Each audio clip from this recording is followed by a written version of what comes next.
I've been appointed several sessions to be on the Public Education Committee. And one of the issues that came early on back in 2000 was the issue of high-stakes testing. The previous year we had made a decision on social promotion. And the following year, somebody came to me and said, y'all made the wrong decision because you are using one test to measure children with the decision you made last time in '99. So then they brought me some legislation that was going to find a better way to measure students, you know, in terms of are they ready to move on to the next grade level. And one of the person who brought it to me was Al Kaufman from MALDEF. And along with him, Dr. Angela Valenzuela from UT and Dr. Lynn McNeil from Rice were all helping me to get ready for that legislation.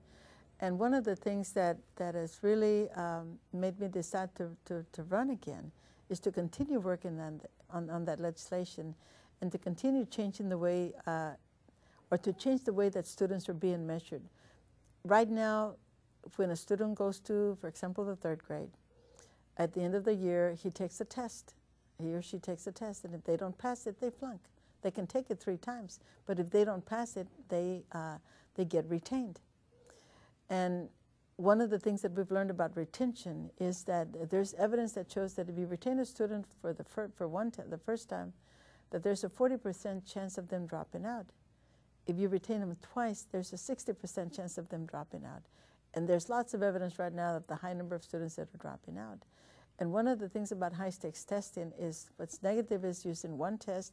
What my legislation does is it says use the children's grades, use the teacher opinion, plus the test. We're not getting rid of the test, but we're saying use multiple indicators to measure a student.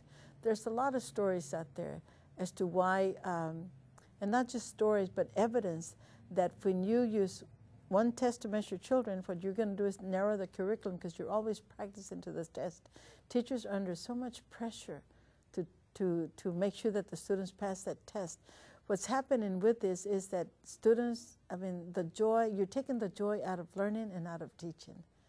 And schools have become testing centers instead of learning centers because of the excessive practice into the test. There's something wrong with that picture. I want to do something about it.